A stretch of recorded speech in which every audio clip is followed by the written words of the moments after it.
In the year 846.M30, following their triumphant conquest of the Great Beasts, the Emperor of Mankind and a small cohort of his Legionis Astartes scouts hailing from the First Legion were drawn to Caliban by a psychic resonance emanating from one of the Primarchs. As the Master of Mankind first made landfall upon the accursed planet, Lionel Johnson felt a powerful bond between himself and the Emperor and pledged his unyielding fealty to him, and in turn, the Emperor granted the Lion the esteemed honor of leading the First Legion, fashioned from the Primarch's own genetics. The Great Crusade, launched by the Emperor after the darkness of Old Night, aimed to reunite all humanity's scattered colonies and reclaimed their birthright as rulers of the cosmos.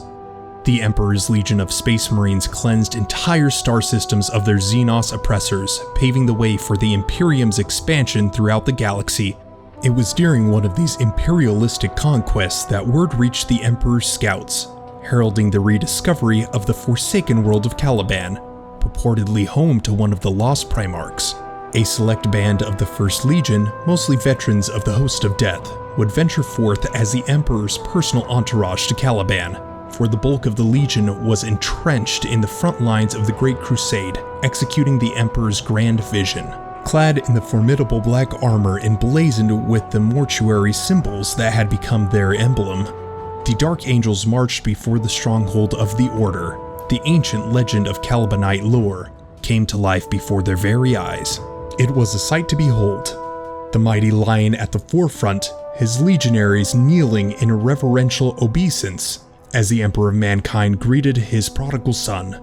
So began a new chapter in the history of the Imperium, as the Lionel Johnson, Primarch of the First Legion, embraced his new role as commander of the Emperor's chosen Space Marines. In the wake of their auspicious encounter with the Primarch, the Legion would earn a new moniker for the firstborn of their kind, for he deemed it fitting to test the fortitude of his new followers by engaging in a personal duel with the captain of their company. The Lion stood firm, his Calibanite blade meeting the power-filled wreathed weapon of his opponent in a shower of sparks and steel, and emerged victorious, leaving his adversary wounded in the dust. Both sides had gained a newfound respect for each other, and from that day forward, the Primarch bestowed upon the Astartes of the First Legion the title of Dark Angels, a name that swiftly gained traction throughout the ranks. Soon after, the Emperor himself arrived at the Order's stronghold in order to reclaim his long-lost son and welcome Caliban into the fold of the Imperium of Man. The vast forests of Caliban were to be cleared for industry, and the first ties of recruits were to be claimed from among his populace in order to bolster the ranks of the depleted First Legion. The day of the Emperor's arrival was one for the ages, destined to be retold for generations to come in the stories of Calibanite legend. The heavens themselves seemed to part as the great vessel descended from on high, and the Emperor of Mankind reached out to embrace his estranged offspring once more. But the glory of the occasion was not to be left unmarred. Certain conservative knights of the Order, filled with fear and mistrust of the changes that the Imperium and its advanced science and culture would bring to their world, attempted to strike down the Emperor in a brazen act of treachery. Yet their efforts were in vain, as the Astartes of the First Legion moved swiftly and ruthlessly to squash the insurrection and execute the traitors without mercy or hesitation. The Dark Angels had shown their true colors, and in doing so, had earned their place as the Emperor's chosen warriors. News spread like wildfire among the scattered units of the First Legion, but with the news came strife and discord, for the Council of Masters were torn between shame and pride at the state of their legion. Some were filled with remorse, seeing the sorry state of the First Legion that their Primarch would inherit. Yet others sought to atone for their failings, to bring a suitable victory as a trophy to lay at their new lord's feet. Such was the divide among the Legion, split by conflicting emotions and ambitions. But the Lion, he who was their Primarch, had returned, and all across the galaxy, the First Legion was reinvigorated. Some detachments threw themselves into combat with newfound zeal, while others made haste to Caliban, seeking forgiveness from their returned leader. The Emperor himself brought the Lion to Terra, to learn of the wars that awaited him and the role he would play in the Imperium's future.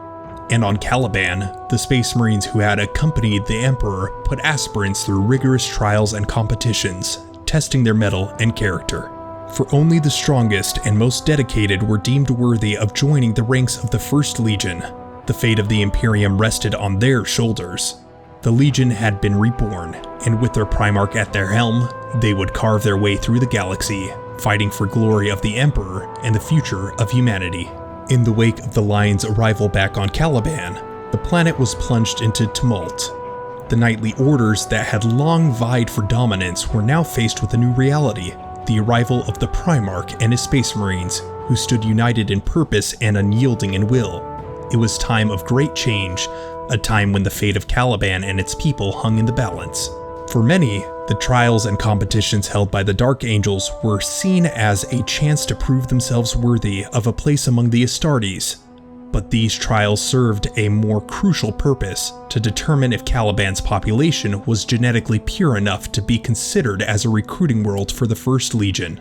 And so it was that the future of the planet itself rested on the outcome of these grueling tests. As the Dark Angels set about their task, the knightly orders of Caliban found themselves disarmed and disbanded. It was a bitter pill to swallow, but one that was necessary if Caliban was to become a true bastion of the Imperium. The Lion spoke of unity and glory, and many were swayed by his words, but not all were so easily convinced. Resistance to the Primarch's vision only grew when the Imperial army arrived on Caliban's surface. The Dark Angels had already identified the most likely candidates for recruitment into their ranks, but the vast majority of the planet's population would still serve as troops of the Imperial army. Many saw this as an affront to their pride and independence, and tensions ran high.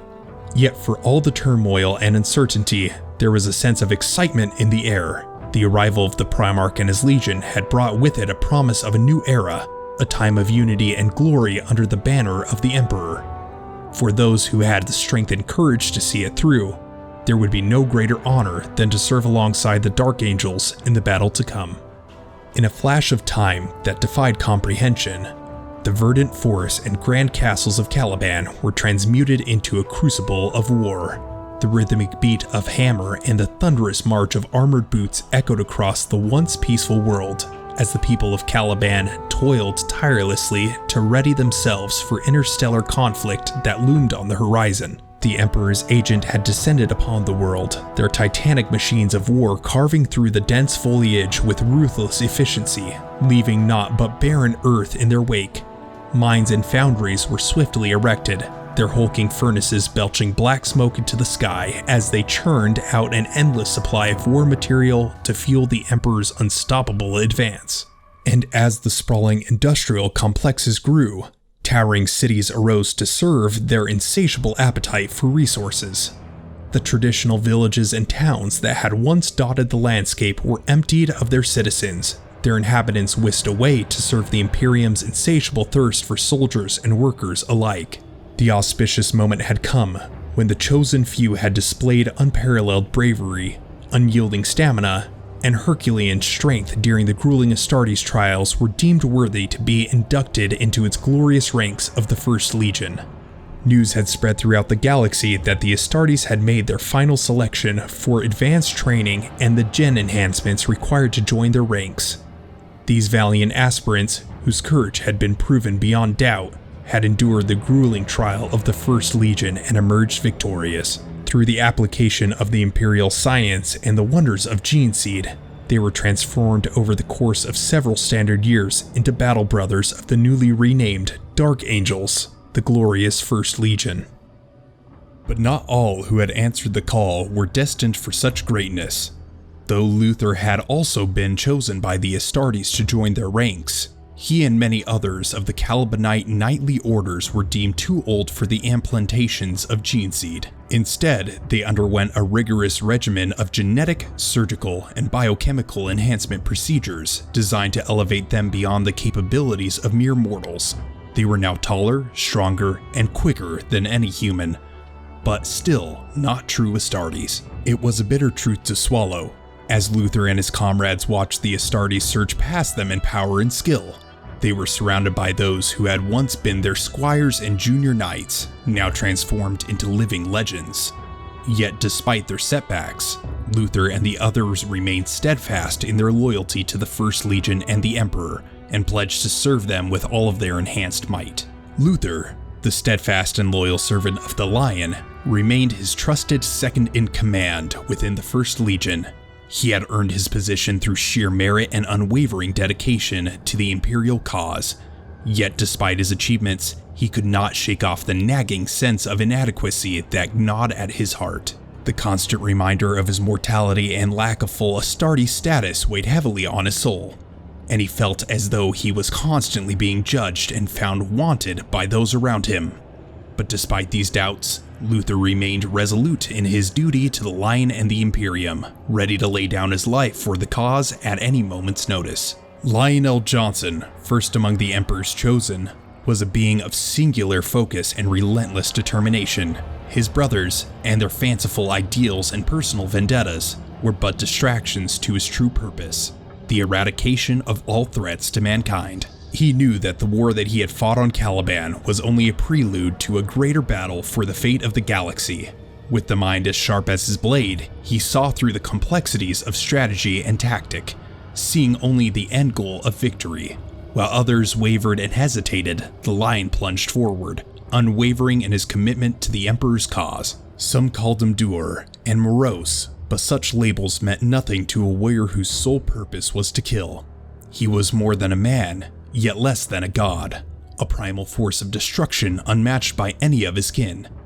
Even the mighty Magnus the Red could not match his inhuman determination.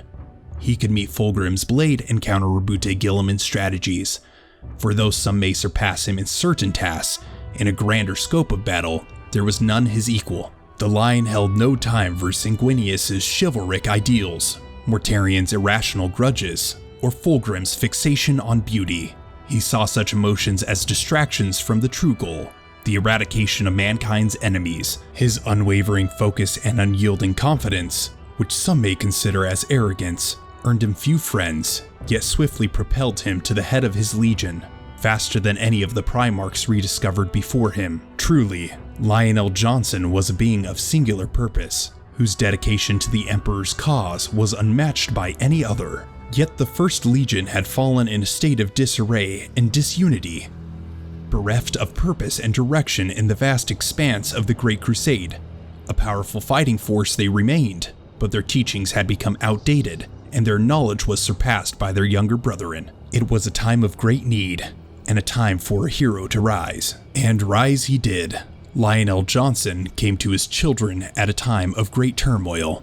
He merged the best of Terra and Caliban, the techno-feudal aristocracies and the teachings of the Hexagrammaton to create something new, something refined. He brought his scattered sons together, and with them he embarked on a new crusade of his own. His first acts were to gather the worthy among the Knights of Caliban, implant them with the gene seed, and train them with live fire exercises and hypnotic indoctrination.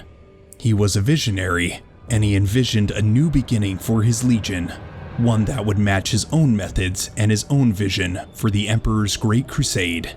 At his side were the original 500 warriors that had arrived on Caliban, including chapters and battle groups that had pledged their allegiance to him. Alongside them were the auxilia companies raised from the stock of Caliban, and a retinue of Mechanicum Magi from the Forge World of Xena II, eager to curry favor with the new Primarch. Together, they numbered 20,000 warriors, a third of the Legion, each marked by the new beginning they were pledged to, adorned with the winged swords of Lionel Johnson's Dark Angels, a symbol of their rebirth and newfound purpose. The galaxy trembled at the arrival of Lionel Johnson, his hosts of warriors numbering in the thousands. With a singular purpose in mind, he sought out his scattered gene sons, who had yet to hear his call to arms.